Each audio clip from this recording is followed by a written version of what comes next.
کہ مردوں کے لیے یہ خاص اس نے طریقہ کار اختیار کیا اور عورتوں کے لیے وہ طریقہ، یہ وہ نسخہ ہے یا وہ ٹول ہے یا وہ ہتھیار ہے جو اس وقت استعمال کرتا ہے شیطان جب آخری زمانہ آ جائے، چوتھے امام جیسا زمانہ، اس کی طرف ابھی میں آؤں گا۔ ایک اس کے پاس ہتھیار ایسا ہے جو وہ ہر زمانے کے مومن کے لیے اس نے رکھا ہوا ہے، بالکل آخر میں، یہ خاص الخاص ہتھیار ہے۔ آپ نے جنگیں دیکھی اور آج کل بھی آپ دیکھ رہے ہیں، اور اس میں آپ دیکھ رہے ہوں گے کہ بالکل وہ ہتھیار، کبھی اعلان ہوتا ہے نا کہ یہ ہتھیار ہم نے اب تک استعمال نہیں کیا، اب استعمال کریں گے۔ یہی ہوتا ہے جنگوں کے اندر۔ امریکہ نے بھی ایٹم بم بالکل آخر میں گرایا تھا 1945 میں۔ دنیا کی تاریخ میں ایک ہی ملک ایسا ہے جس نے ایٹم بم بھی استعمال کیا اور ہر ایک کو ایٹم بم پہ دھمکی بھی دیتا۔ خیر، تو خلاصہ یہ ہے کہ وہ یہ ایک ہتھیار شیطان کے پاس ایسا ہے جو اس نے بالکل ایک سائڈ پہ رکھا، اور یہ آخری زمانے والے کے لیے نہیں، یہ ہر زمانے والے کے لیے، چاہے وہ حضرت آدم کا زمانہ ہو، چاہے وہ حضرت نوح کا زمانہ ہو، چاہے وہ انبیاء کا، وہ نام لوں گا تو اتنا وقت اسی میں چلا جائے گا، چاہے وہ ائمہ کا زمانہ ہو، چاہے وہ غیبت صغرا ہو، چاہے وہ غیبت کبرا ہو، چاہے وہ آج کا ہو، یہ خاص اس کا ہتھیار۔ اور یہ حدیث جو میں پڑھ رہا ہوں یہ علامہ مجلسی نے اپنی تقریباً 8-10 کتابوں میں لکھی، اور شہید دستغیب شیرازی نے بھی کتاب استعاذہ میں لکھی۔ پھر اس کتاب کا میں نے حوالہ دیا کیونکہ اس کا اردو ترجمہ بھی ہے اور انگریزی بھی۔ اور شہید دستغیب شیرازی وہ ہیں جن کے بارے میں امام خمینی فرماتے تھے کہ میں ہر بڑے کو نصیحت کرتا ہوں اپنے بچوں کو ان کی کتاب اس طرح پڑھائے جیسے اسکول کے کورس کی کتاب پڑھائی جاتی ہے، کیونکہ ہوا مہذب النفوس والاخلاق، یہ مرد شہید لوگوں کے نفس اور اخلاق کی تہذیب کرتا ہے، ان کو پاک و پاکیزہ بناتا۔ تو بہت اہم ان کی کتابیں ہیں، ان میں گناہ کبیرہ تو بہت مشہور ہو گئی، یہ میجر سنس، اور ایک یہ استعاذہ اعوذ باللہ جس سے نکلا، شیطان سے بچنے کے طریقے، اس میں بھی یہ روایت ہے، اور بھی کئی کتابوں میں مشہور روایت ہے کہ اس میں زیادہ بحث کی ضرورت نہیں ہے۔ وہ یہ ہے کہ شیطان سروے کرتا رہتا، سارا کام شیطان خود تو نہیں کرتا ہے نا، شیطان ہر ایک کو نہیں بہکاتا ہے، اس کی ایک ٹیم ہے اور وہ کام کرتی دنیا کے مختلف علاقوں کے اندر، اس کی ٹیم سرگرم عمل، کہیں کوئی یہ چھوٹے شیطان۔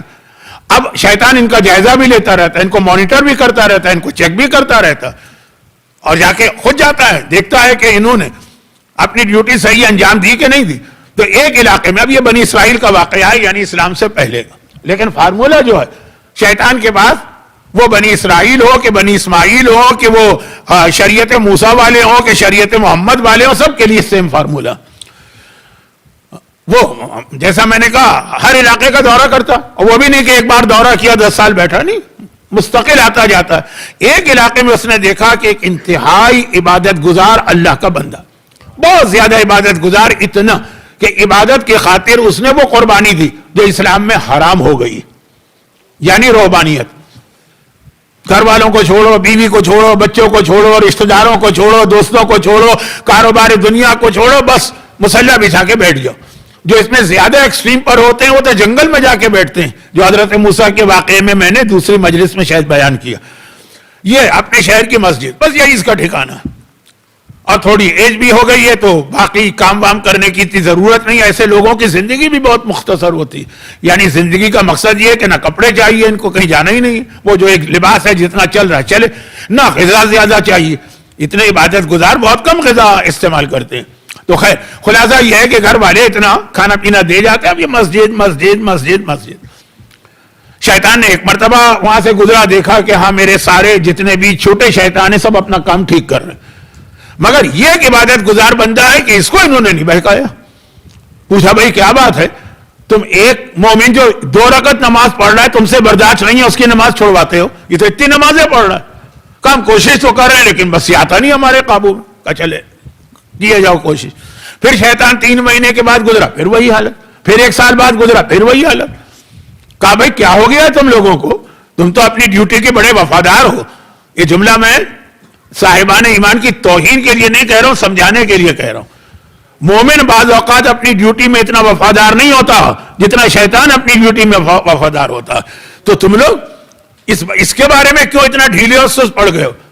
جتنے اس کے شاگرد ہیں چھوٹے چھوٹے جتنے شیطان ہیں سب نے کہا کہ ہم ہر وقت لگے رہتے ہیں لیکن یہ کسی طرح ہمارے قابو میں ہی نہیں آتا۔ اب وہ پوری تفصیل بھی ہے کس طرح بہکانے کی کوشش کی، لیکن اتنا وقت آپ کا میں کیوں ضائع کروں ورکنگ ڈے میں۔ شیطان نے کہا اچھا، شیطان نے پوچھا کہا کہ ہم نے گانے کے ذریعے بہکانا چاہا، بے پردہ عورت کے ذریعے بہکانا چاہا، مسجد میں سامنے سے گزر گئی، گانے کی آواز جس کے کان میں آ گئی، ہر طریقے سے کوشش کی، کسی طرح کنٹرول میں نہیں آیا۔ شیطان نے کہا اوہ اتنا سیریس مسئلہ، اب تو مجھے میدان میں اترنا پڑے گا، یہ تمہارے بس کا نہیں ہے، ایسا آدمی میں ہی اس میدان میں اتروں۔ بالکل آخر میں آتا ہے نا اتنا سینئر آدمی ہمارے یہاں، اب یہاں ہمارے یہاں سے مطلب ہے پاکستان کراچی میں تین دفعہ ہمارے یہاں آج تینوں مجلس میں آ گئے۔ عاشور کے دن نہیں نہانا ہے لکھنؤ کا ہمارے یہاں، گرمی کے اندر کبھی خدا نہ خاصا بھی ٹرام میں نہیں بیٹھنا ہے مجبوری کے علاوہ، یہ میلبرن کا ہمارے یہاں آ گیا، اور آج کراچی کا۔ کراچی میں ہمارے یہاں، اور میں نے وہاں بہت مجلسیں بھی پڑھی، وہ امام باڑہ اس کے بالکل پیچھے دارالصحت تھا۔ دارالصحت جو تھا پاکستان میں ایک زمانے میں بھولو برادران بہت مشہور تھے، پنجاب کے لوگ تو جانتے ہیں، بیسیکلی تو وہ پنجاب کے تھے، کراچی میں ان کا اکھاڑا، 3-4 بھائی تھے، سب سے بڑے بھائی کا نام بھولو تھا۔ وہ 1948 میں آخری کشتی لڑنے کے بعد پھر انہوں نے کشتی لڑنا بند کر دی۔ کیوں؟ ان کا اصول تھا کہ پہلے میرے چھوٹے بھائیوں کو ہراؤ، اگر ان کو ہرا دیا تو پھر میں تمہارے مقابلے میں آؤں گا، ورنہ میں ہر ایک کے سامنے نہیں اترتا۔ اتفاق سے ان کے چھوٹے بھائی بھی مانے ہوئے پہلوان تھے، ان کو کوئی ہرا ہی نہیں پاتا تھا، تو آخر سینئر آدمی تو بالکل آخر میں اترتا ہے۔ شیطان نے کہا کہ اب تو مجھے میدان میں اترنا، اب یہ تم سب لوگ ہار گئے اس سے، اور دیکھو یاد رکھو میرے طریقے کو، یہ تمہارے کام آئے گا کہ ایسا آدمی جو کسی طریقے سے بھی تمہارے کنٹرول میں نہ آئے، شراب کا لالچ دیا نہیں پی، گانے کا لالچ دیا نہیں سنا، بے پردہ عورت کا لالچ دیا آنکھیں نیچے کر لی، اور رزق حرام کا لالچ دیا ہونٹوں پہ پہرا لگا دیا، غیبت کا لالچ دیا زبان پہ کنکر رکھ لی۔ یہ 7ویں امام کے اصحاب کے بارے میں لکھا کہ اتنا 7ویں امام غیبت کی گناہ کی مذمت کرتے تھے کہ اصحاب امام اپنے منہ میں چھوٹے چھوٹے کنکر رکھتے تھے کہ زبان جو ہے وہ کنٹرول میں رہتی نہیں، ہم کتنی کوشش کریں وہ پھسل جاتی ہے، تو زبان کو آزاد رکھنے مت دو۔ تو خیر خلاصہ یہ کہ بھائی یہ دیکھو یہ آخری نسخہ ہے۔ کیا نسخہ ہے بھائی؟ ہمیں بتا دیجئے، کہ بتانے کی چیز نہیں ہے، دیکھنے کی چیز ہے، خود دیکھو۔ اب شیطان ایک بہت ہی مقدس انسان کی شکل میں، سفید داڑھی بھی ہے، ماتھے پہ سجدے کا نشان بھی ہے، مسلح بغل میں دبا کے اسی مسجد میں اس کے برابر آ کے بیٹھ گیا۔ واقعہ مشہور بھی ہے، اور شاید اتنی تفصیلات کی اس پڑھے لکھے مجمع کو ضرورت نہیں۔ خلاصہ یہ آ کے بیٹھ گیا، بیٹھنے کے مسلح بچھا کے اس نے نمازیں شروع کی۔ اچھا وہ بھی نماز پڑھ رہا ہے، یہ بھی نماز پڑھ رہا ہے، چلے ابھی مسجد میں تو ہوتا ہی، لیکن اس کی نمازیں جو دیکھی تو وہ جو عابد تھا، عبادت گزار تھا، اس کا آخری جملہ بہت اہم ہے اس واقعے کا، وہ جو عبادت گزار تھا، تھوڑے عرصے کے بعد، تھوڑے عرصے کا مطلب یہ کہ 2 گھنٹے نہیں، 15 دن گزر گئے، 1 مہینہ گزر گیا، اب آہستہ آہستہ اس کی توجہ ہوئی کہ اتنی عبادت کرنے والے، اتنی تو میں بھی نہیں کرتا ہوں بھئی، کبھی کھانے کے لیے رک جاتا ہوں، کبھی تھوڑی دیر آرام بھی کرنا ہے، تھوڑی سی نیند بھی لینا، یہ اللہ کا بندہ ایسا۔ اب جو مصلح پکڑا تو کسی وقت بھی عبادت کو چھوڑتا ہی نہیں ہے۔ اب اس کے دل میں خیال پیدا ہوا، جو میں نے شروع مجلس میں ایک جملہ کہا تھا نا، آج کی گرمی اور اپنی خواتین کو جو میں نے سلام کیا تھا، سیلوٹ کیا تھا، اس کے حوالے سے کہ مومن جب اللہ کی عبادت کرتے دیکھتا ہے تو خوش ہوتا ہے، اور خوش ہونے کے بعد اس کا دل چاہتا ہے کہ میں بھی اسی طریقے سے عبادت کروں۔ تو یہ ہمیشہ سے ایمان کی پہچان ہے، نیکی کو دیکھ کر خوش ہونے پر بھی اللہ ایک نیکی کا ثواب آپ کے نامہ اعمال میں لکھ دیتا ہے، اور گناہ کو دیکھ کر آپ کے دل میں اگر دکھ آ رہا ہے، آپ کچھ نہیں بول سکتے، آپ کا ایک بچہ ہے وہی گانے سن رہا، آپ نہیں روک سکتے اس کو، لیکن آپ کا دل اس سے غمگین ہو گیا نا، ایک ثواب یہ بھی آپ کے نامہ اعمال میں ہے۔ یہ بہت لمبا موضوع ہو رہا ہے، اس لیے میں اس کو روک دیتا ہوں۔ تو خلاصہ یہ کہ اس کے دل میں خیال پیدا ہوا، عبادت تو اسے کہتے ہیں، پورا شہر میری عبادت کی تعریف کر رہا ہے لیکن میں اس کی عبادت، اسے پوچھنا چاہیے اتنی عبادت کا راز کیا ہے، گر کیا، سیکریٹ کیا ہے، ایسی عبادت کیسے ہوتی۔ اب وہ انتظار کر رہا ہے اسے پوچھے، لیکن وہ پوچھنے کا موقع نہیں دے رہا شیطان۔ ایک نماز ختم نہیں ہوتی کہ فوراً دوسری نماز شروع ہو گئی، یہ سب جان بوجھ کے ہو رہا ہے۔ جتنا زیادہ وہ اپنی نمازوں میں کنسنٹریشن اور جلدی دکھا رہا ہے کہ گیپ بھی نہیں آنے پاتا، اتنا زیادہ یہ جو اصل عابد ہے نا، اس کے دل میں اور اس کی عظمت بھی پیدا ہو رہی ہے، اور اس سے یہ راز بھی معلوم کرنا۔ آخر ایک مرتبہ ایسا، اب یہ بیٹھا ہوا، اب یہ سب 1-2 دن کی کہانی نہیں، 1 مہینہ 2 مہینے گزر گئے، اب وہ بات کرنا چاہ رہا، بات کا ہی موقع نہیں مل رہا۔ اب یہ السلام علیکم ہی نہیں کہا کہ اللہ اکبر شروع ہو گئے۔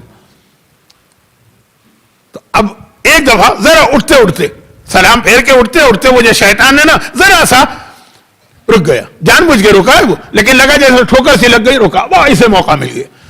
کس کو؟ عابد کو. کہا کہ بھائی تم عبادت کر رہے ہو, اتنی عبادت, اس کا راز کیا ہے, اتنی عبادت کیسے ہوتی؟ جیسے وہ ہوتا ہے نا, پوپائی دا سیلر, وہ اسپینش کا ڈبہ کھاتا, وہ طاقت آ جاتی ہے نا, تو کوئی نہ کوئی راز ہوگا نا اتنی عبادت کا, مجھے بھی بتا دو. اب وہ یہی چاہ رہا تھا کہ یہ سوال کرے, اسی لیے پہلے تو اس نے اتنی عبادت دکھائی کہ اس کو سوال کا موقع نہ ملے, جتنا ڈیلے کروں گا اتنا اس کا سسپینس یا تجسس بڑھے گا. اب موقع دیا. اس نے کہا نہیں, یہ تو کوئی بڑی بات نہیں. عابد نے کہا لیکن میں بھی کرنا چاہتا ہوں اتنی عبادت, کبھی نیند بھی آتی ہے, کبھی بھوک بھی لگتی ہے, کبھی آرام کا بھی دل چاہتا ہے. یعنی بطور مثال کہہ رہا ہوں کہ 24 گھنٹے میں 16 گھنٹے عبادت کرتا ہوں, تم تو 24 گھنٹے میں 23 گھنٹے کیا, 24 گھنٹے عبادت کر رہے ہو. کہ اس کا تو بہت آسان طریقہ ہے عبادت کرنے کا, تم عبادت کر رہے ہو, کس طرح کر رہے ہو؟ کہ بھائی وضو کر کے, طہارت کے ساتھ, پاک کپڑے. تو کہا گناہ تم نے کون سا کیا؟ کہا گناہ یہ کیا چیز ہوتی؟ او ہو, شیطان نے کہا یہی تو تمہاری غلطی. عبادت کا تو اسی وقت مزہ آتا ہے, اور عبادت تو اسی وقت زیادہ ہوتی ہے جب آدمی کوئی گناہ کرے. اب جو ہمارے ایک جوک مشہور ہے, لیکن وہ آپ نہیں سمجھ پائیں گے کیونکہ اس کے لیے آپ کو اردو پڑھنا آنا چاہیے. ہو سکتا ہے کہ بعض بزرگوں کو اردو پڑھنا آتی ہو. بھائی نماز کے لیے کچھ ہے نا, کہ نماز ایک دم سے شروع نہیں ہوتی ہے نا. نماز سے پہلے 4-5 چیزیں آپ کو کرنا ہے, جس کا نام ہے مقدمات نماز, جس کے اندر ہے کہ ٹائم آ گیا ہو, ڈائریکشن قبلے کی طرف ہو, کپڑے صحیح ہو, جگہ صحیح ہو, اور طہارت روحی اور جسمی ہو, یعنی وضو وغیرہ ہو. یہ 5 مقدمات ہیں, آپ کے بچے سیکھتے ہوں گے. اس میں کپڑوں میں ایک لفظ اردو میں لکھا جاتا ہے, میں کیسے کہوں, یہ لفظ بےہودہ ہو جائے گا. لکھا جاتا ہے ستر عورتین, اپنے جسم کو چھپائے. اب یہ جب اردو میں لکھا جاتا ہے ستر عورتین, عربی کا لفظ ہے ستر, ستر عورتین یعنی انسان کے جسم کے پرائیویٹ پارٹ, اس کو چھپاؤ.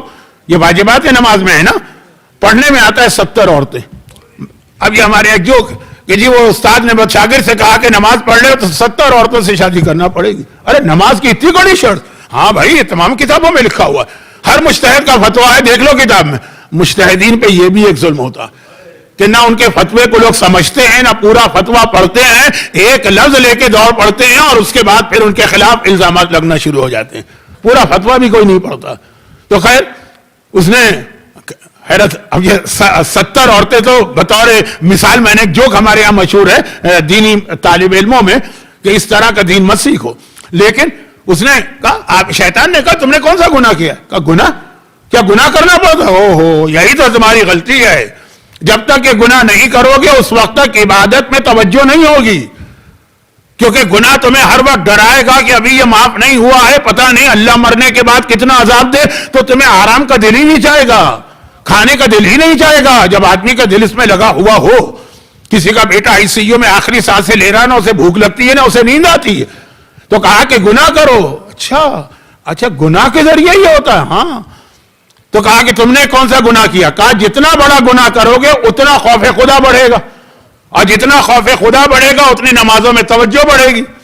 تو سب سے بدترین گناہ کرو. اب یہاں پہ میں اپنے جملے جو ہے نا تھوڑے سینسر کر رہا ہوں, گرچہ معصوم کی حدیث ہے, لیکن کچھ حدیثیں اس طرح ممبر پہ بیان کرنا اچھا نہیں لگتا.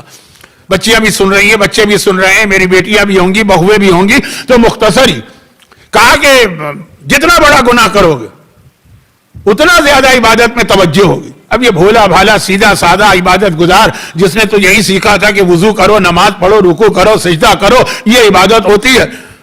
کہا کون سا گناہ؟ کہا کہ فلاں علاقے میں چلے جاؤ, وہ بری عورتوں کا علاقہ ہے, گناہ کر کے آ جاؤ, پھر دیکھو کیسی عبادت میں تمہاری توجہ ہوتی ہے. اس نے کہا وہ کہاں ہوتا ہے؟ مجھے کیا معلوم, میں تو بھائی نیک آدمی, متقی آدمی, پرہیزگار آدمی, سے تو کچھ پتہ ہی نہیں. کہا کہ وہ فلاں محلہ, میں تمہیں آج کل کیا کہیں گے لوکیشن بھیج رہا ہوں. خیر, تو لوکیشن کا مطلب میں تمہیں ایڈریس سمجھا رہا ہوں. وہ چلا, کہاں جا رہے ہو؟ کہا تمہارے کہنے پہ. کہا وہ عورتیں ہیں, پیسے لیں گی, پیسے ہیں تمہاری جیب میں؟ کہا پیسے تو نہیں. وہ بھی مجھ سے لے لو. یہ مدد ہے, یہ نیکی کے کام میں مدد ہے نا, کہ تاکہ تمہاری نمازیں بڑھیں اور نمازوں میں توجہ ہو, تو پیسے بھی مجھ سے لے جاؤ, یہ میں ڈونیشن راہ خدا میں دے رہا ہوں. خیر ہو گیا وہاں. اب وہ جو تھی زندگی بھر گناہ کرنے والی عورت, اس نے دیکھا, حیران ہو گئی. اب دیکھیں اس کا آخری جملہ جو ہے نا, وہاں تک میں لے جانا چاہتا ہوں. اس واقعے کا زیادہ لمبا میں نے واقعہ کر دیا, اس کو جلدی اب ختم کروں. اب جو وہاں گیا, عورت, اس کا پروفیشن, پیشہ یہی, لیکن سمجھدار تھی. دیکھا, اس نے کہا کہ یہاں تو کوئی پابندی نہیں, صبح دوپہر شام یعنی ہر قسم کے, ہر مزاج کے, ہر عمر کے لوگ آتے رہتے. ایسا آج تک نہیں آیا. ماتھے پہ اتنا بڑا سجدے کا نشان, واقعا سجدے کا نشان تھا.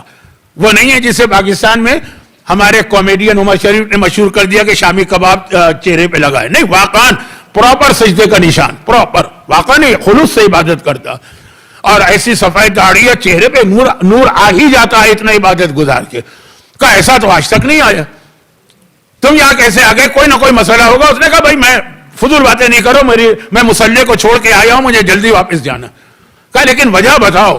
اس نے وجہ بتائی کہ بھائی وہ ایک میرے برابر ایک عبادت کرنے والا تھا, مجھ سے 1000 گنا زیادہ عبادت کر رہا تھا, اس نے مجھے یہاں بھیجا. گرچہ گمراہ تھی, گرچہ گناہگار تھی, گرچہ بدترین گناہ کرتی تھی, لیکن سمجھدار تھی. کہا وہ شیطان ہے, وہ کبھی کوئی عبادت گزار ہو ہی نہیں سکتا. ایک بات بتا دو, یہ کپڑا بالکل صحیح سالم ہو, وہ زیادہ اچھا لگتا ہے کہ وہ پھٹ جائے پھر اس پہ پیون لگاؤ, پیون لگا ہوا. کہا کہ بغیر پھٹا ہوا بالکل ٹھیک کپڑا وہ ٹھیک لگتا ہے. کہا جب تم گناہ کرو گے یہ سمجھو گویا تم نے اپنے تقوی اور عبادت کے اندر کو پھاڑ دیا, پیون لگا رہی ہے. وہ پیون لگی ہوئی عبادت کا وہ مزہ ہی نہیں ہوگا جو خلوص کی عبادت کا ہے. یہ الفاظ میرے, مفہوم اس کا یہ تھا. واپس جاؤ. اب یہ واپس گیا تو اب یہ واپس گیا تو خالی تھی مسجد, تو بھاگ گیا. شیطان تو اسی کام کے لیے آیا تھا. لیکن جاتے جاتے کہہ گیا کہ دیکھو یہ میرے ہاتھ سے بالکل آخری مرحلے میں پھسل کے نکلا, یہ میرے ہاتھ میں آیا کیسے یہ سمجھ لو, یہ ہے گر. اور یہ میرے ہاتھ سے میرا جو سب سے بڑا ہتھیار ہے, سب سے بڑا ہتھیار. اب میزائلوں میں پتہ نہیں سب سے بڑا میزائل کیا ہوگا, ایٹم بم سے بھی بڑے بڑے کون سے بم ہوں گے, جو سب سے میرا آخری ہتھیار. وہ کیسے اس سے بچا وہ بھی سن لو. ایک ہی بات, جو مومن یا مومنہ, شیطان بتا رہا ہے, شیطان کی باتوں پہ بھی توجہ دیا کرے. جو مومن یا مومنہ کسی طرح تمہارے ہاتھ نہ آئے, یعنی نہ بہکے, تو اس کو بہکانے کا ایک ہی طریقہ, اسے دین کے راستے سے بہکاؤ, گناہ کے راستے سے نہ بہکاؤ. اسے اسے بہکانے کے لیے استعمال کرو دین کو. مسجد سے بہکاؤ اسے, ممبر سے بہکاؤ اسے, آج کل کی اصطلاح میں کہو مجلسوں کے ذریعے اسے بہکاؤ.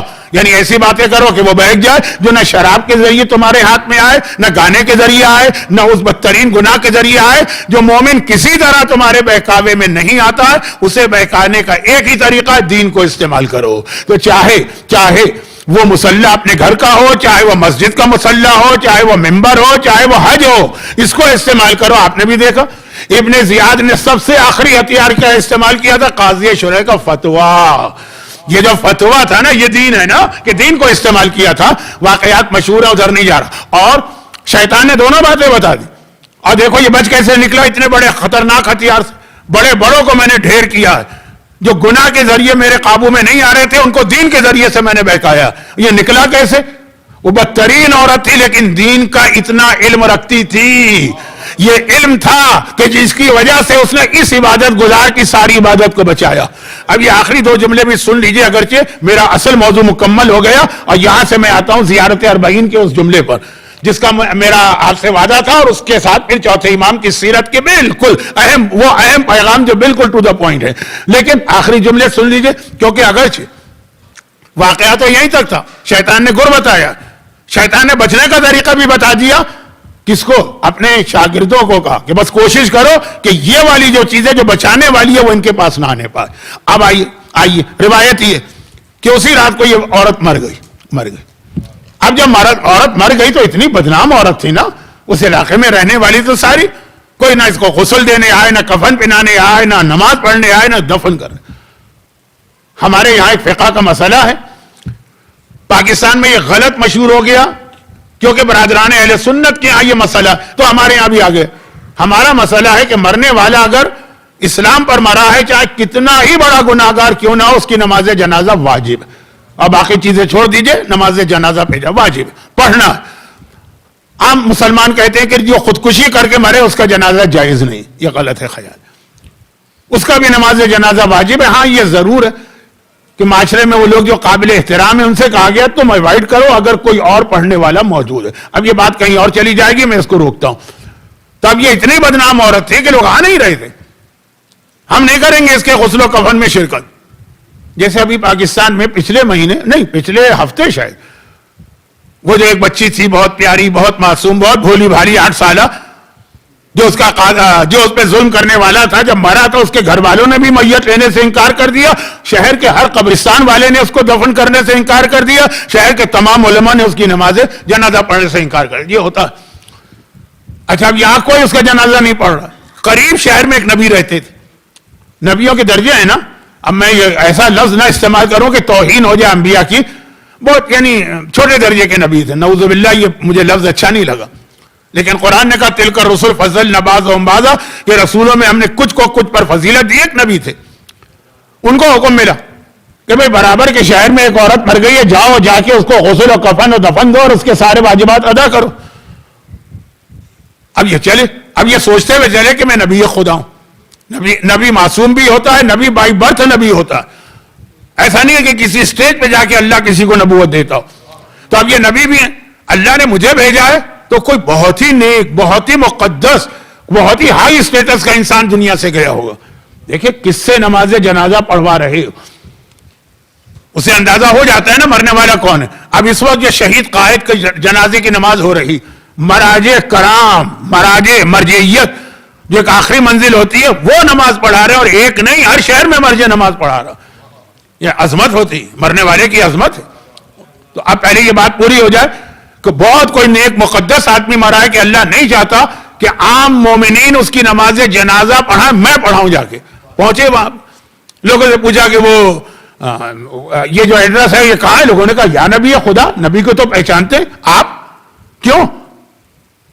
کہا کہ وہاں پہ مجھے اللہ کا حکم ملا ہے, فقط ماتت ولیتن من اولیاء, میرے اولیاء میرے ولیوں میں سے ایک ولی کا انتقال ہوا ہے, جا کے فغسلھا وکفنھا ودفنھا, غسل و کفن کرو.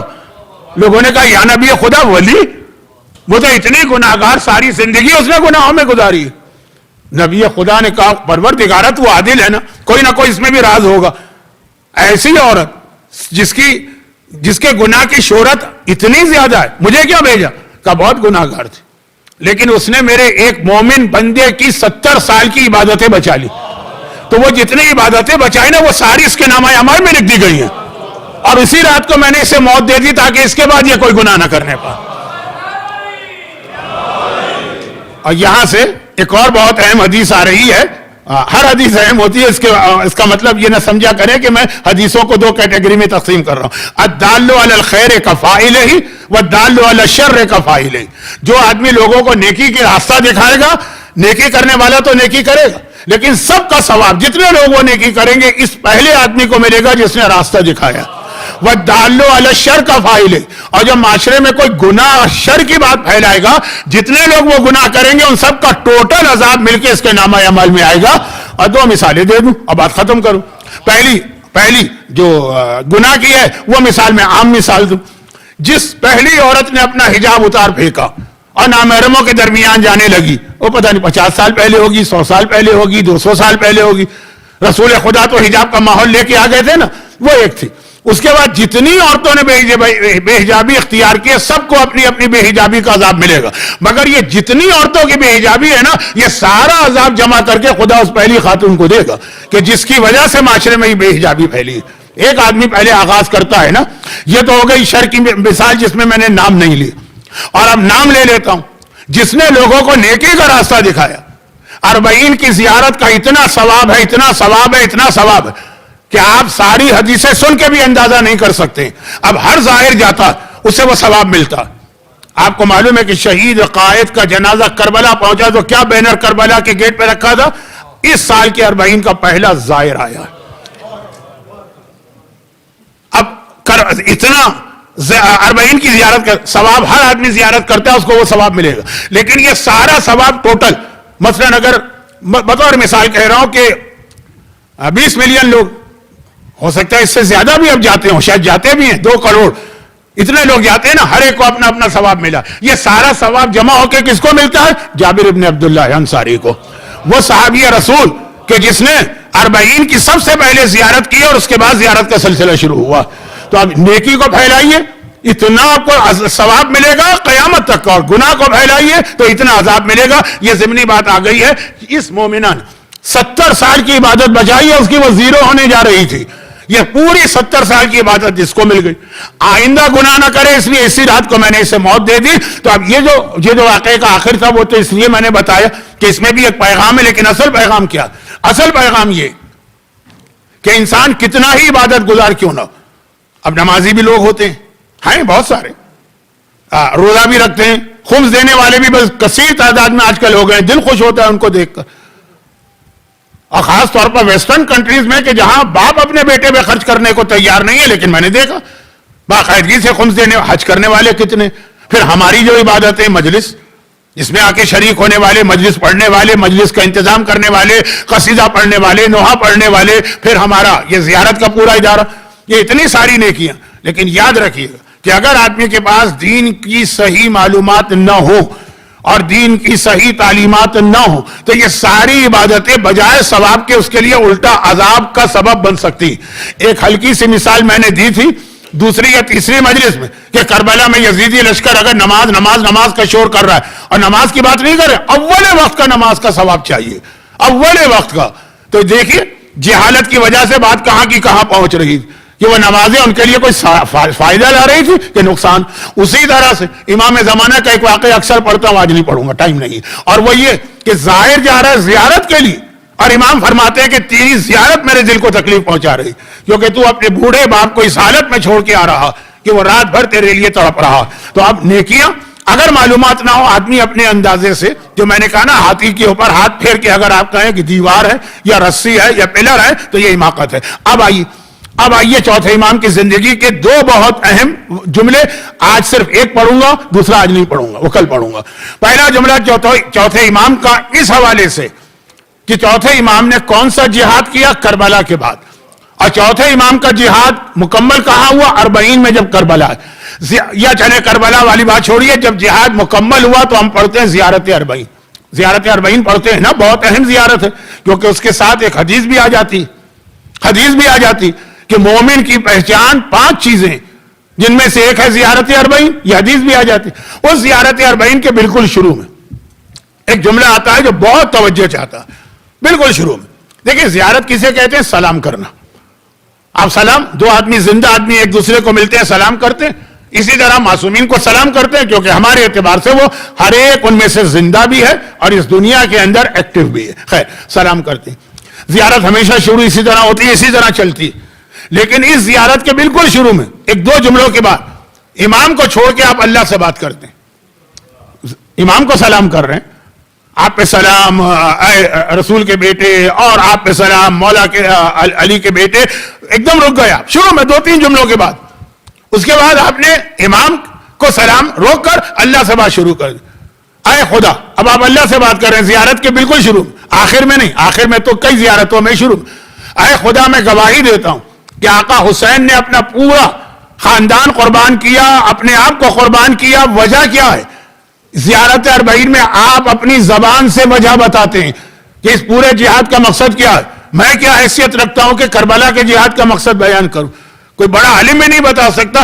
لِيَسْتَنْقَذَ عِبَادَكَ مِنَ الْجَهَالَةِ.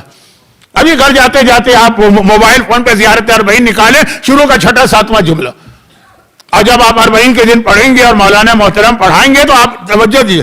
مولا میں نہیں، اے اللہ میں گواہی دیتا ہوں. آپ آئی بیئر وٹنس، اللہ سے بات کر رہے ہیں کہ آقا حسین نے یہ سارا جہاد کیا تاکہ تیرے بندوں کو جہالت سے اور اگنورنس سے اور لیک آف نالج کے نقصان سے بچایا جائے.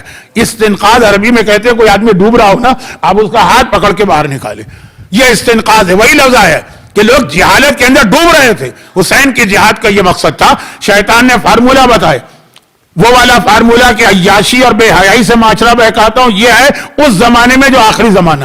لیکن جہالت سے بہکاتا ہوں، یہ ہر زمانے کا فارمولہ ہے. اور یہی وجہ کہ شیطان کو ہر مومن ایکسیپٹڈ ہے، باخبر اویئرنس والا مومن جس کی معلومات ہو دین کے بارے میں، وہ پسند نہیں، وہ ان کا خاتمہ کرنا چاہتا ہے. اور چونکہ ایک زمانے میں علم کے اعتبار سے سب سے بڑی پرسنالٹی کا نام مرجع، تو مرجع اس وقت ہر وقت اس کی آنکھوں میں کھٹکتا رہتا. مرجع کو کسی طرح ختم کرو. اچھا مرجع ایک آدمی کا نام تو ہے، ایک انسٹیٹیوشن کا نام ہے. تو پہلے افراد پر اعتراض ہوتے تھے ہمارے معاشرے میں، فلاں مرجع غلط، فلاں پورا مرجع غلط ہے. کچھ بہت ہی مشہور پاکستان کے جملے ہیں جو میں یہاں دہرانا نہیں چاہتا ہوں. البتہ یہ کہہ دوں کہ اب آج کل ایک کامن چیز ہو گئی ہے کہ مراجع کا نام لے کر لعنت کا فقرہ ممبروں پہ دیا جاتا ہے. جو پہلے دشمنان اہل بیت کے لیے بے شمار تھا, مراجع کا نام لے کے دیا جاتا ہے. وہ بھی اسٹیجز میں بات چل رہی, کیونکہ انسٹیٹیوشن کو ختم کرنا. تو پہلے نام ہوتے تھے, اب اس کے بعد سلسلہ آگے بڑھا, حتیٰ شیخ توسی تک پہنچ گیا. آج کل شیخ توسی کے خلاف اتنا پروپیگنڈا ہو رہا ہے اور یہ کہا جا رہا ہے یہ دین اہل بیت کا ہی نہیں, یہ تو دین شیخ توسی کا ہے. میں ادھر جان ہی رہا ہوں. کیوں اتنا وجود کھٹک رہا ہے شیطان کو کہ یہ وہ ہے جو معاشرے کو با علم کرتے ہیں, یہ وہ ہے جو معاشرے کو معرفت دیتے ہیں, یہ ہے جو معاشرے کو اویئرنیس دیتے ہیں. اور پھر اگر کوئی مرجع کے ساتھ ایسا رہبر بھی ہو جیسا ہم نے اتنا بڑا صدمہ دیکھا. ہاں یہ الگ بات ہے کہ ہم اس سے بڑے صدمے دیکھ چکے تھے, معصومین کی شہادت, اور پھر بھی شیعت کا سلسلہ آگے بڑھتا رہا. جب انقلاب ایران کے فوراً بعد مولانا محترم شاید وہیں تھے یا اسی وقت پہنچے تھے وہاں قم کے حوزہ علمیہ میں, 20 سال وہاں رہے, اندازہ کریں. لیکن اس وقت ایک ایسی شخصیت کو شہید کیا تھا منافقین خلق نے, جسے امام خمینی کبھی اپنا بیٹا کہا کرتے تھے اور کبھی کہتے تھے میری ساری زندگی کا خلاصہ یہ شخصیت, مرتضی مطہری, شہید مرتضی مطہری. بہت بہت عظیم شخصیت اور بہت اہم رول تھا ان کا انقلاب ایران کے اندر. شہید مرتضی مطہری, جب ان کو منافقین خلق نے اس وقت شہید کیا, جب وہ امام خمینی سے ملاقات کر کے باہر آ رہے تھے, تو اس وقت جو تعزیت نامہ تھا امام خمینی کا, اس میں ایک جملہ تھا, اور وہ جملہ یہ تھا کہ اگر میرا یہ بیٹا جو میری ساری زندگی کا نچوڑ و ماحصل, یہ اگر قیامت تک تو کسی کو زندہ نہیں رہنا, یہ اگر بستر پہ مرتا تو اتنا فائدہ نہ دین کو پہنچتا نہ انقلاب کو پہنچتا. لیکن جب یہ شہید ہوا تو یہ شہادت وہ ہے, دنیا سے تو جانا ہی جانا تھا. اگر شہادت کے ذریعے نہ جاتے تو طبعی موت, نیچرل ڈیتھ کے ذریعے جاتے. لیکن اس وقت کی موت کوئی اتنا فائدہ نہیں پہنچا تھا. لوگ آتے ہیں لوگ جاتے ہیں, ٹھیک ہے, عالم کا احترام اپنی جگہ, لیکن شہید کے خون کے ذریعے سے اس انقلاب کو اور اسلام کو اتنی طاقت ملی کہ ہم اس شہادت پر غمگین بھی ہیں, لیکن اس لیے مطمئن بھی ہے کہ شہادت نے دین کو فائدہ پہنچایا. اور یہ شہید قائد کو بھی یاد رکھیے آپ, 85 سے زیادہ کی ایج تھی نا ان کی, اور موت تو ہر ایک کو آنا ہے, کسی کو بھی. انکا میتم وانہم المیتون وما جعلنا من قبلک الخلد, اے رسول ہم نے تم سے پہلے بھی کسی کو زندگی نہیں دی ہے, تم بھی دنیا سے جاؤ گے. جب احمد مرسل نہ رہے تو کون رہے گا؟ لیکن دنیا سے جانے کا طریقہ ایسا طریقہ کہ جس کی وجہ سے دین کو بھی اتنا فائدہ پہنچا, انقلاب کو بھی اتنا فائدہ پہنچا, اور پوری دنیا میں جب امام خمینی کا انقلاب آیا تھا تو ایک اویئرنیس آئی تھی کہ اسلام کسے کہتے ہیں, تشیع کسے کہتے ہیں. اس سے پہلے لوگ نہیں جانتے تھے. بہت بہت ہوا تو ہندوستان پاکستان کے ہمارے محلے کے غیر شیعہ جانتے ہوں گے, لیکن یورپ اور امریکہ کے ایوانوں تک جو اسلام گونجا. اور اس وقت شہید قائد کی شہادت کے بعد آپ دیکھیں گے کہ انتہائی متعصب دشمنان اہل بیت کے علاوہ جتنے غیر ہیں وہ زیادہ غم کر رہے ہیں اور کہہ رہے ہیں ہو مجاہد ہو تو ایسا مجاہد ہو. اس طرح سے وہ ڈٹا رہا اپنی جگہ پر, جبکہ ان کے پاس بچنے کا راستہ بھی تھا. اور اسلام عام حالتوں میں اس کو غلط نہیں کہتا, بنکر میں آدمی جا سکتا. بھئی رسول خدا 3 سال شیب ابی طالب میں گئے تھے, وہ ایک قسم کا بنکر تھا. مکے کے کافروں نے یہ نہیں کہا تھا ان کو بھیجو شیب ابی طالب میں. ابو طالب اپنے خاندان کو نہیں, رسول کو بچانے کے لیے شہر سے نکل کے جنگل میں چلے گئے. لیکن معلوم تھا اس شہید قائد کو, دیکھیں ان کے کچھ اسٹیٹمنٹ دیکھیے شہادت سے پہلے, کہ معلوم تھا ان کو کہ میں شہید ہونے والا ہوں, اور خوشی سے شہادت کو قبول کیا. جب بنکر کی پیشکش بھی کی گئی آپ کے علم میں, یہاں پہ میں 2 جملے عرض کر دوں اور اس کے بعد مجلس کو اختتام پر پہنچاؤں. پہلا جملہ یہ کہ یہ عجیب شخصیت, یعنی مولا کائنات کا غلام ہے نا, تو مولا کی زندگی کی ایسی جھلک ان میں نظر آ رہی, اور بہت ساری چیزیں تو ہیں, میں ساری چیزیں نہیں بیان کر سکتا. صرف ایک چیز, مولا کائنات کی بہت ساری خصوصیات میں ایک اہم ترین خصوصیت یہ, انگریزی کا ایک محاورہ ہے, پتہ نہیں صحیح میں بول رہا ہوں کہ غلط, مجھے انگریزی سے تو آتی نہیں, کیا Jack of all master of none, کہ ایک آدمی تھوڑا تھوڑا تھوڑا سب کچھ جانتا ہے لیکن ماسٹر کسی چیز میں نہیں ہوتا. لیکن مولا کائنات کی خصوصیت ہے کہ ماسٹر آف آل. جس خوبی کو دیکھیے گا لگے گا علی سے زیادہ کسی میں خوبی ہے ہی نہیں. دنیا کہتی ہے 2 چیزیں کبھی ایک آدمی میں جمع نہیں ہوتی, اگر وہ تلوار چلانے والا ہے تو وہ علم نہیں رکھے گا, عالم ہے تو تلوار چلانا نہیں جانے گا, اب لسٹ بنائیے دنیا میں جتنے بڑے بڑے علماء گزرے ہیں، چاہے یہاں اسٹیفن ہاکنگ سے شروع کر کے آپ پیچھے جائیے آئنسٹائن اور نیوٹن اور سقراط اور بقراط اور افلاطون، جہاں تک جائیے سب نے علم کی خدمت کی، تلوار نہیں چلانے جانتے تھے۔ اور جب تلوار چلانا جانتے تھے، یہاں بھی اگر آپ دیکھیں، چاہے وہ سیزر ہو اور چاہے وہ ہنیبال ہو اور چاہے وہ چنگیز خان ہو اور چاہے وہ جتنے حکمران ہو، تلوار ان سے چلوا لیجئے، دنیا کے بہترین فاتح، مگر علم کے اعتبار سے کچھ بھی نہیں۔ مولا کی ذات وہ عجیب ذات ہے کہ جب ممبر کوفہ پہ سلونی کہتے تو کائنات میں ان سے بڑا عالم کوئی نہیں لگتا، اور جب خیبر کا دروازہ اکھاڑ رہے ہوتے تو کائنات میں ان سے بڑا شجاع و طاقتور کوئی نہیں لگتا۔ اور خالی یہ دو باتیں نہیں ہیں، عبادت میں دیکھیں مصلی پر ان سے بڑا عابد آپ کو کائنات میں کوئی نہیں ملے گا، اور حقوق الناس میں دیکھیں تو مولا سے بڑا لوگوں کا خیال کرنے والا کوئی نہیں ملے گا۔ اگر ایک یہودی کی بچی کی پازیب حاکم شام کے لشکر نے چھین لی تو ممبر پر مولا زار و قطار رو رہے ہیں، رات کی تاریکی میں لوگوں کی مدد کر رہے ہیں۔ یہ ساری خصوصیات میں بیان کرنے کی ضرورت نہیں ہے، صاحبان ایمان جانتے ہیں۔ جس وقت میں اس شہید قائد رہبر آیت اللہ خامنائی کی زندگی کے ایک پہلو، مولا کی زندگی کا بھی صرف ایک پہلو میں نے لیا، اس ایک پہلو پہ نگاہ ڈالتا ہوں تو واقعا جو جھلک آنی چاہیے ہر مومن میں مولا کی، مومن مولا نہیں بن سکتا لیکن جو جھلک آنی چاہیے۔ جس وقت عراق ایران جنگ شروع ہوئی تھی اس وقت یہ شہید قائد ڈیفنس منسٹر تھے، اور بہت مشکل وقت تھا، ایران کا پورا سسٹم ٹوٹا ہوا تھا۔ جو انقلاب آیا وہ اتنے آرام سے نہیں آیا، سارے سسٹم ٹوٹ گئے، سب سے زیادہ فوج جو شاہ کی حمایت میں تھی وہ تتر بتر ہو کے رہ گئی۔ کہا بلکہ خود صدام بھی یہی سمجھ رہا تھا کہ یہ ملک تو ہمارا کیا مقابلہ کرے گا، دنوں میں ہم اس کو فتح کر لیں۔ لیکن جب یہ ڈیفنس منسٹر تھے آغا خامنائی، جس طرح سے انہوں نے جنگ لڑی اور جس طرح سے ایران کو اس موقع پر نہ صرف یہ کہ میدان میں جمے رہے بلکہ کامیابیاں حاصل کی، ہمیں لگا کہ ان سے زیادہ بہتر ڈیفنس منسٹر کوئی نہیں ہو سکتا۔ لیکن پھر جب ان کو پریزیڈنٹ بنایا گیا، وہ جو شہادت ہو گئی اس سے پہلے والے پریزیڈنٹ کی، اور انہوں نے یہ عہدہ سنبھالا، ہمیں لگا اوہ جو پریزیڈنٹ کی عہدے کی خصوصیت ہے ان سے بڑا پریزیڈنٹ کوئی نہیں ہو سکتا، یہ تو اس کے لیے پیدا ہوئے ہیں۔ لیکن پھر جب امام خمینی کے انتقال کے بعد انہیں ولی فقیہ بنایا گیا تو ہم نے دیکھا ارے اس سے زیادہ بڑا کوئی ولایت فقیہ رکھنے والا پیدا نہیں ہو سکتا۔ جس شعبے میں جا رہے ہیں دیکھیے مولا کی خصوصیت ہے جو ان کے غلام میں جھلک آ رہی ہے، میں دونوں کو برابر نہیں کر رہا ہوں نعوذ باللہ، لیکن جھلک آ رہی کہ جس عہدے پہ ان کو رکھا گیا حرف آخر تھے، لگا کہ اس عہدے پر ان سے زیادہ کوئی مناسب شخص اس زمانے میں اللہ نے پیدا ہی نہیں کیا۔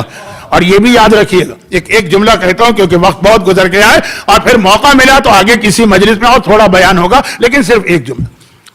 جس وقت انہیں ولی فقیہ بنایا گیا، چنا گیا، ایک طریقہ ہوتا ہے اس کے اندر، ایک آدمی بہت غمگین تھا اس وقت، ناراض تھا کہ ان کو کیوں ولی فقیہ بنا رہے ہو، اور سب خوش تھے۔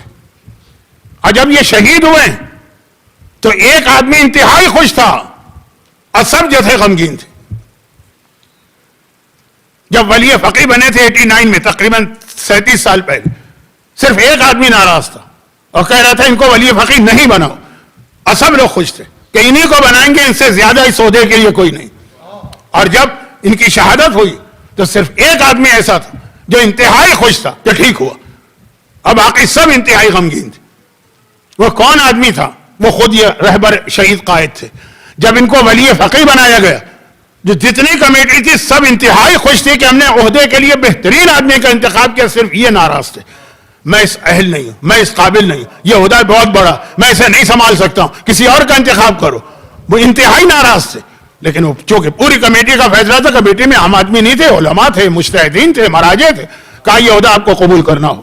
اور جب شہادت ہوئی ہے تو ہر آدمی غمگین ہے، خوش تھے تو خوش شہید قائد خوش تھے کہ اللہ نے وہ، کیونکہ پہلے سے ہی تیاری ہو رہی، وہ مجھے رتبہ دیا ہے، شہادت کا رتبہ، یہ شہادت جو دین کے انتہائی کام بھی آئی۔ اور اس وقت جو ایران کے حالات ہے اس میں شہادت کتنی، ایک عجیب لفظ کہہ رہا ہوں، کتنی ضروری تھی یہ شہادت ہونی چاہیے تھی اس وقت کے حالات میں، ورنہ دشمنان اہل بیت نے پچھلے 5 سالوں کے اندر انقلاب کو اتنا نقصان پہنچانے کی سازشیں کر لی۔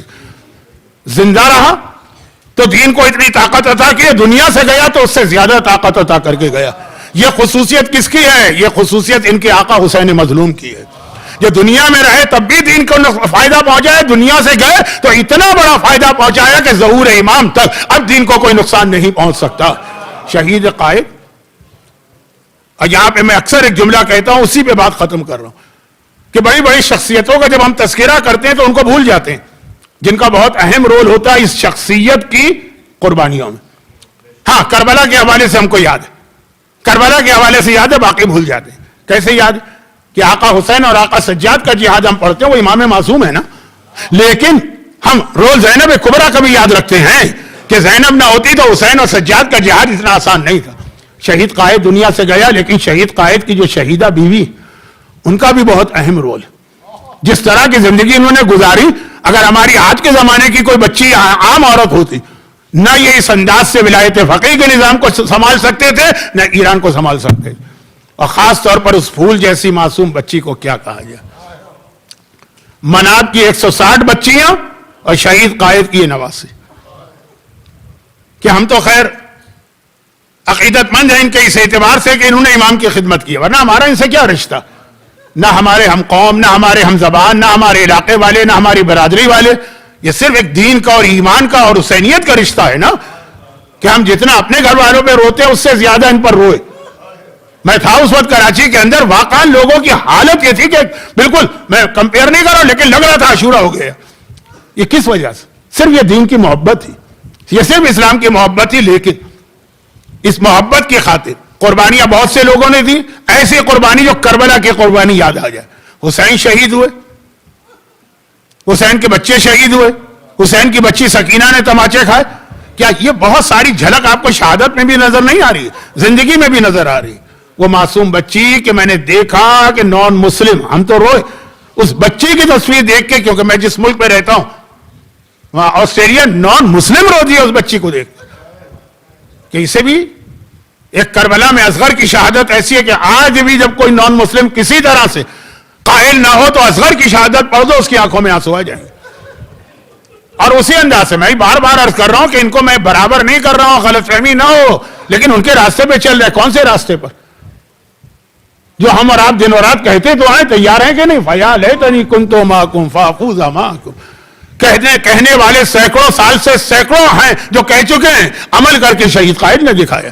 اے کربلا والوں, کاش میں تمہارے ساتھ ہوتا تو یہی کامیابی حاصل کرتا. وہ کامیابی حاصل کر کے دکھائی کہ میں بھی شہید ہوا. آقا حسین کے لاشے پر گھوڑے دوڑ پامال کیا گیا تو میرا لاشا بھی بالکل صحیح سلامت تو نہیں رہا. آقا حسین نے اصغر قربان کیا تو اصغر کے پاؤں کی خاک میں نے اپنی نواسی قربان کی. اور یہ یاد رکھیے, بس یہ میرے آخری جملے, کیونکہ وقت بہت گزر گیا ہے, نماز کا وقت بھی قریب آ رہا ہے, پورے مسائل پڑھنے کا آج موقع بھی نہیں ہے, بہت مختصر بات. اور یہ یاد رکھیے کہ شہید قائد تو جہاں گئے ہوں گے, کیونکہ عورتوں کا جو رول ہوتا ہے نا, کربلا میں آپ جناب زینب کبریٰ کے رول کو نہیں بھولتے ہیں, لیکن اپنی عملی زندگی میں بھی دیکھا کریں کہ جو بڑے بڑی شخصیتیں ہمارے سامنے دین کی خدمت گزار آتی ہیں, ان کی خواتین کا رول, یہ ہمیں اپنی عورتوں کو یاد دلانا آتا, ان کے بچوں کا رول. اب یہ معصوم پھول جیسی بچی مناب کی 160 بچیوں کے ساتھ اس وقت کہاں ہوگی؟ آپ کہیں گے جنت میں تو ہوگی, لیکن کہاں ہوگی؟ فاطمہ زہرا کی گود میں ہوگی. نانا کی گود سے وہ گئی اپنی دادی کی گود میں, فاطمہ زہرا کی گود میں. شہیدوں کے یہ پھول جیسے شہید بچے فاطمہ انہیں اپنی گود میں لیتی, اور اس گود میں لیتی ہیں جو گود خالی بھی نہیں. اب جو جملے میں کہہ رہا ہوں نا, یہ بس 2 جملے ہیں آج مصائب کے, اس سے زیادہ آج بات نہیں کروں. فاطمہ زہرا کی گود. بعض روایتوں میں ایک جملہ آتا, جب امام زمانے کے امام آ جائیں گے, حکومت قائم ہو جائے گی, مسجد کوفہ میں آپ گئے ہیں نا, تو جہاں پر دکت القضاء ہے, مولا بیٹھ کر لوگوں کے فیصلے کرتے تھے, وہاں پہ رسول خدا عدالت لگائیں گے. یہ امام کے آنے کے فوراً بعد کی بات نہیں ہے. ظالموں کا خاتمہ ہو گیا, سفیانی مارا گیا امام کی تلوار سے, دجال مارا گیا حضرت عیسیٰ کی تلوار سے, شیطان مارا گیا رسول خدا کی تلوار سے. یہ 3 شخصیتیں آخر میں ماری جائیں گی. سب سے آخر میں شیطان مارا جائے گا رسول کی تلوار سے. اب نظام قائم ہو گیا, رسول وہاں آ کے بیٹھے جہاں مولا علی بیٹھ کے فیصلے کرتے. مسجد کوفہ دماغ میں لے کر آئیے نا, وہ چبوترا دکت القضاء جس کے پیچھے وہ بیت التشت ہے, جہاں اس بیچاری معصوم بے گناہ بچی کو مولا نے آنر کلنگ سے بچایا تھا. خیر, مولا بیٹھے ہوئے, کب؟ اپنی خلافت میں. امام کے آنے کے بعد وہاں رسول خدا بیٹھیں گے اور اعلان ہوگا کہ آج وہ دن آ گیا کہ ہر ظالم کو اس کے ظلم کی سزا ملے گی. اور آج ہر مظلوم کو اس پر ڈھائے جانے والے مظلوم کا انتقام لیا جائے گا. اعلان کیا جائے گا جس جس پر ظلم ہوا ہے وہ آئے, آج رسول خدا فیصلہ کریں. اور صرف اس زمانے کے مظلوم نہیں, جو مر چکے ہیں ان کو بھی زندہ کر کے لایا جائے. اور صرف اس زمانے کے ظالم نہیں, جو مر چکے ہیں ان کو بھی لایا جائے. یہ میرا ایک بہت پسندیدہ موضوع ہے, اس میں بہ گیا تو بہت لمبی بات ہو جائے گی, اور کروں گا بھی کسی موقع پہ, لیکن ابھی اتنی سی بات. جیسے ہی یہ اعلان ہوگا, سب سے پہلے جو شخصیت مظلوم بن کر آئے گی اور اپنے اوپر ہونے والے ظلم کا تذکرہ کرے گی, وہ خدیجہ طاہرہ ہوں گے.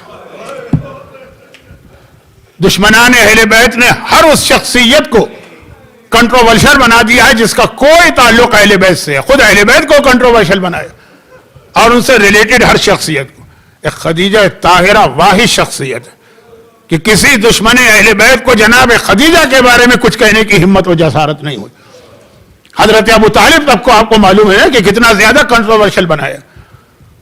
خدیجہ طاہرہ یعنی اتنی کوشش کے باوجود, اتنا اہل بیت کے حامیوں میں خرابی ڈھونڈنے کے باوجود, کو خرابی تو ہے نہیں, وہ کوشش کرتے ہیں. خدیجہ طاہرہ کا کردار ایسا ہے رسول کی وفاداری میں, پوری دولت قربان کر دی, وقت قربان کر دیا. جو میں نے جملہ مراجع کے حوالے سے, شہید قائد کے حوالے سے کہا, ان کی شہیدہ بیوی کو بھی یاد کرے, جس نے اپنے شوہر کو اتنا سکون پہنچایا کہ وہ ولی فقی کے طور پہ اپنی ذمہ داری ادا کر سکا. یہ خدیجہ طاہرہ کی سیرت پہ عمل کیا اس مومنہ نے. انہوں نے رسول خدا کو اتنا سکون پہنچایا کہ رسول کار رسالت آرام سے انجام دے سکے. اتنا سکون کہ جب رسول خدا نے مکہ فتح کیا تو خانہ کعبہ کے سامنے رسول کا گھر ہے, برتھ پلیس آپ نے بھی دیکھا ہے. رسول وہاں نہیں رہے, جنت المالا کے قبرستان کے قریب خیمہ لگا کے رہے. کہا یا رسول اللہ کعبے کو چھوڑ کے یہاں آئے ہیں؟ پیغمبر نے قبر خدیجہ کی جانب اشارہ کیا. کہا یہ قبر وہ ہے جس کے قریب رہنے سے مجھے سکون ملتا ہے. سکون کیا کہنا اس بی بی کی عظمت کا, جس نے اپنی دنیا سے جانے کے اتنے سال بعد بھی رسول کو اتنا سکون عطا کیا. اب وہ آ کے کہتی ہیں یا رسول اللہ ایک بات آپ بتائیے, پہلے آپ بتائیے, آپ گواہی دی, کیا میں نے آپ کا حق ادا کرنے میں کوئی کوتاہی کی ہے؟ کیا کہیں مجھ سے کوئی لغزش ہوئی ہے, کوئی خطا ہوئی ہے؟ پیغمبر جج روتے نہیں, پیغمبر کی آنکھوں میں آنسو آ گئے. کہا کہ اے خدیجہ تو نے تو وفا کا ایسا حق ادا کیا کہ میں نے ہر ایک کے احسان کا بدلہ دے دیا, تیرے احسان کا بدلہ ہو ہی نہیں سکتا. اچھا تو یا رسول اللہ ایک بات اور بتا دیجئے, کیا میں نے امت کا حق ادا کرنے میں, ماں ہے نا مومنین و مومنات کی, اپنی اولاد کا حق ادا کرنے میں کوئی کمی کی ہے؟ پیغمبر نے کہا کہ اے خدیجہ میری امت تو جتنا تیرا احسان مانے حق ادا ہو ہی نہیں سکتا, تو نے میری ہر امتی پہ احسان کیا. خدیجہ طاہرہ نے کہا تو یا رسول اللہ یہ بتائیے کہ میری اس قربانی کا, میری اس وفا کا, میرے اس ایثار کا یہ مجھے نتیجہ ملنا چاہیے. اور یہ کہہ کر ایک مرتبہ خدیجہ طاہرہ نے اپنی ابا کو ہٹایا, محسن کا ننھا سا لاشا نانی کی گود میں نظر آ رہا. نانی اپنی گود میں نواسے کے لاشے کو لے کے آئی ہیں. آپ کو معلوم ہے کہ اولاد سے زیادہ اولاد کی اولاد سے محبت ہوتی ہے. یا رسول اللہ یہ ہے میرا نواسا جو ماں کے پیٹ میں شہید کیا گیا, دنیا میں زندہ آ بھی نہیں سکا. اتنی میری قربانیوں کا یہ صلہ امت نے دیا, کیا احسان فراموش امت. اب راوی نے ایک سوال کر لیا, یہ سوال پر ہی آج کی مجلس ختم ہے. راوی نے کہا لیکن مولا آپ نے فرمایا خدیجہ طاہرہ جب آئی تھی نا تو فاطمہ اپنی ماں کو سہارا دیتے ہوئے لائی تھی. یہی ہوتا ہے نا, بڑے جاتے ہیں تو چھوٹے ساتھ میں جاتے ہیں. تو محسن کا لاشا تو فاطمہ کی گود میں ہونا چاہیے تھا نا, فاطمہ کا بیٹا ہے, خدیجہ کی گود میں کیوں ہے؟ امام معصوم روتے ہوئے فرماتے ہیں فاطمہ کی گود خالی کہاں ہے. اب جو فاطمہ نے ابا ہٹائی تو وہاں علی اصغر کا ننھا سا لاشا نظر آ رہا. ایک لاشا لے کے نانی آ رہی, ایک لاشا لے کے دادی آ رہی, اور یہ لاشا لے کے خالی یہاں پہ نہیں آئی ہے. آخری جملے میرے آخری جملے, قیامت کا دن ہے, اعلان ہو رہا ہے. اے قیامت کے میدان والو, یا معاشر الناس, اے انسانوں اپنی آنکھیں بند کر کے نگاہیں جھکا لو. رسول کی بیٹی کی سواری آ رہی ہے. بعض کتابوں میں تو یہاں تک لکھا کہ جب یہ اعلان ہوا تو سب نے نگاہیں نیچی کی, انبیاء تک نے نگاہیں نیچی کر لی. مولا علی اور رسول خدا ایک مرتبہ اسی حالت میں کھڑے رہے. اللہ نے سوال کیا اے میرے حبیب تم نے اپنی نگاہیں کیوں نیچی نہیں کی ہے؟ اے میرے ولی تم نے اپنی نگاہیں نیچی کیوں کی ہے؟ دونوں نے کہا خدا بندہ یہ تو ہمارے لیے محرم ہیں، ہم کیوں آنکھیں بند کریں؟ کہا محرم کی بات نہیں ہے، اس وقت جس حالت میں فاطمہ آ رہی ہے محمد تم دیکھ نہیں سکتے اپنی بیٹی کی حالت، اے علی تم دیکھ نہیں سکتے اپنی بیوی کی حالت، قیامت میں بھی شکستہ پہلو کے ساتھ آئیں گی، ٹوٹی پسلیوں کے ساتھ آئیں گی اور سیدھی بارگاہ الہی میں پہنچے گی۔ خدا بندہ یہ سارے مظالم کی گواہی میں دینے کے لیے ان مظالم کو لے کے آئی ہوں، لیکن اس لیے آئی ہوں تاکہ امت کو بخشوا دوں۔ سوال ہوگا کہ کوئی سامان شفاعت بھی لائی ہو؟ فاطمہ کہیں گی ہاں خدا بندہ میں سامان شفاعت بھی لائی ہوں۔ اور کیا سامان شفاعت ہے؟ دو چیزیں پیش کریں گی، پہلے علی اصغر کا خون بھلا ہوا کرتا اور پھر عباس کے کٹے ہوئے بازو۔ خدا بندہ یہ میرا عباس ہے، ان کے بازوؤں کے طفیل میرے چاہنے والوں کو معاف اجرکم اللہ۔ پروردگار آج پھر باب الحوائج کا ذکر آ ہی گیا کہ اہل بیت کا ذکر ہو اور کربلا اور شام کا ذکر ہو اور عباس کا ذکر نہ ہو، خدا خود ہی زبان پہ جاری کرتا ہے باب الحوائج کا واسطہ جن کے کٹے بازو قیامت کے دن ہماری اور آپ کی شفاعت کا ذریعہ بنیں گے، اور تجھے واسطہ فاطمہ زہرا کا جو ہمیں بخشوانے کے لیے ٹوٹی پسلیوں اور پہلو شکستہ کے ساتھ اللہ کے سامنے آئے گی۔ جو لوگ آج کی مجلس میں مصروف گریاں ہیں، ان مومنین اور مومنات کو، ان کے گھروں کو، ان کے گھر والوں کو، ان کی اولادوں کو، ان کی روزی کے ذرائع کو ہر آفت و پریشانی سے محفوظ فرما، ہمارے مرحومین کی مغفرت فرما۔ کچھ بیماروں نے خاص التماس کی، ایک بچہ ہے اس کی بہت خواہش تھی، ایک ہمارے نوحہ خان ہے انہوں نے اپنے والدین کے لیے کہا، اور بھی کئی لوگوں نے، خدا بندہ ان کو جن نے التماس نہیں بھی کی لیکن ان کے یہاں بیمار ہیں ان کو شفائے کاملہ عطا فرما، ان مظالم کے انتقام کے لیے اور بیمار اسلام کو شفا دینے کے لیے اپنی آخری حجت امام زمانہ کے ظہور میں تعجیل فرما۔ ماتم حسین